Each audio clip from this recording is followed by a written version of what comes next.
شازیہ سلطان ہیں جی اسلام آباد سے. وہ کہتی ہیں جی کہ پچھلے 10 سال سے کسی امریکن پریزیڈنٹ نے پاکستان کا دورہ نہیں کیا، جبکہ وہ ہر سال بھارت آتے ہیں. آخر ہمارا کیا گناہ ہے؟ کیا امریکہ کبھی پاکستان کو بھارت جتنی عزت دے گا؟ ڈپینڈ کرتا ہے. شازیہ بی بی، یہ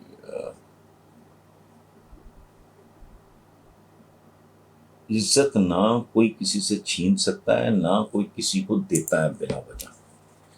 آپ کو عزت کے قابل ہونا پڑتا ہے. عزت انسانی زندگی میں سب سے بڑی کمائی ہوتی ہے، کسی قوم کی، قبیلے کی، کمیونٹی کی، فرد کی. عزت کبھی بھیک میں نہیں ملتی، یہ کمانی پڑتی ہے، اور یہ بہت مشکل اور جان لیوا کام ہے.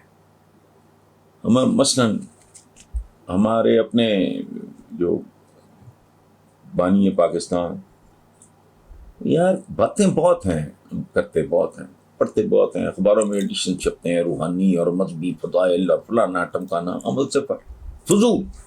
ہر روز کوئی نہ کوئی ایک بیگ پورے پیجز اخبار سارے آتے ہیں میرے پاس. میں سر پکڑ کے بیٹھ جاتا ہوں، پروردگار ان کا اثر تو دور دور تک کوئی نہیں. رمضان کے فضائل تو فلاں کے فلاں فلاں فلاں فلاں، عمل کچھ بھی نہیں. اب مثلاً میں کبھی کبھی سوچتا ہوں، بانی پاکستان کا ایک قول ہے، یونٹی، فیتھ، ڈسپلن. ٹھیک ہو گیا. ان میں سے کوئی ایک چیز اس ملک اور معاشرے میں پائی جاتی ہے تو آپ مجھے بتائیں. یونٹی ہے، ہم ایک گلی میں اکٹھے نہیں، ایک مسجد میں اکٹھے نہیں، ہماری عیدیں اکٹھی نہیں، ہم بین سطور دیکھنا پڑھنا جانتے ہیں. سمبولک بات ہوتی ہے، بڑی امپورٹنٹ ہے. وہ فیتھ نام کی کوئی چیز ہے ہی نہیں. یہ لیک آف فیتھ ہوتا ہے جو آدمی کو بددیانتی پہ، کمپرومائزز پہ، یہ چھچوری قسم کی جو پبلک ریلیشننگ ہماری سوسائٹی میں بہت عروج پہ جا رہا ہے، میرٹ کی پامالی ہے، یہ لیک آف فیتھ ہے. یہ that is my way of interpreting things. اب یونٹی ہو گئی تو وہ میں نے پہلے عرض کافی ہے، طبقاتی طور پہ تقسیم، لسانی تقسیم، مالی تقسیم، ذات برادری کی تقسیم، فرقے بازی کی تقسیم. کو خدا کا خوف کرو، تمہاری کس بات پہ کوئی عزت کرے. ٹھیک ہے، اچھا یونٹی ہو گئی، فیتھ ہو گیا، ڈسپلن. آپ کے تو اسکول کے بچوں میں ڈسپلن نہیں، برباد ہوا یہ سب کچھ. میں ایک اچھے اسکول کا پڑھا ہوا ہوں. بچپن میں جب چھٹی ہوتی تھی،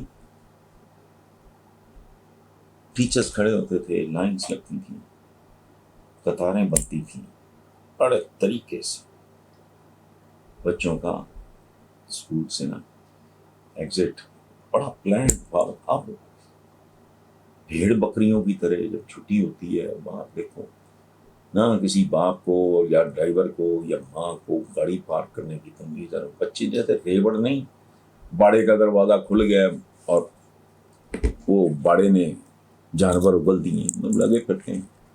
تو نہ ڈسپلن ہے، نہ قطار کو مذاق ہے. اس ملک میں تصور ہی نہیں ہے. باری کا انتظار کوئی نہیں کرتا. ایئرپورٹس میں مس بہیو کرتے ہیں. جو ہی مذہب دنیا میں جاتے ہیں وہاں چونکہ ڈنڈا ہے، چھتر ہے، بالکل بندے بن جاتے ہیں. میری سب سے چھوٹی بہن رہتی ہیں ڈیٹرائٹ میں، تو ہر سال بہنیں آتی ہیں، ایک دو ان کے چکر لگتے ہیں. تو 3-4-5 سال پرانی بات ہے، مجھے ایگزیکٹلی یاد نہیں. تو وہ آئیں تو 1-2 دن کے بعد کو پتہ نہیں کہ بات ہوئی ہے ایئرپورٹ پہ، وہ ڈرائیور شائیور لینے گیا ہوا تھا. وہ ہنس رہی تھی کہ وہ بڑا مزہ آیا بھائی. میں نے کہا کیا ہوا بیٹا؟ تو مجھے کہتی مجھ سے سب سے چھوٹی ہے. تو مجھے کہتی ہیں کہ وہاں وہ قطار وغیرہ کو ڈسٹرب کر رہی تھی خاتون، تو کسی نے ٹوکا. اس نے کہا پھر پاکستان آن کا کی فائدہ ہے، یہ تھے بھی ایسی قطار اچھی کھلونا. یہ مینٹیلٹی ہے. بندہ کو بندہ دیکھ لیا کرو، وہ تو جانتا نہیں میں کون ہے. اس طرح کے تو محاورے ہیں. تو آپ کی عزت کوئی کرے تو کس بات پہ کرے؟ تو وجہ ہونی چاہیے نا. ہم مسلمان ہیں، کیا واقعی پریکٹس کرتے ہیں دین؟ پھر تو آپ کو یہ سوال ہی کبھی زندگی میں نہ آئے. ایسی تیسی کوئی آپ کی عزت نہ کرے، لیکن عزت والا کو کام کرنا پڑتا ہے، اس کے لیے کوئی آپ کی عزت کرے.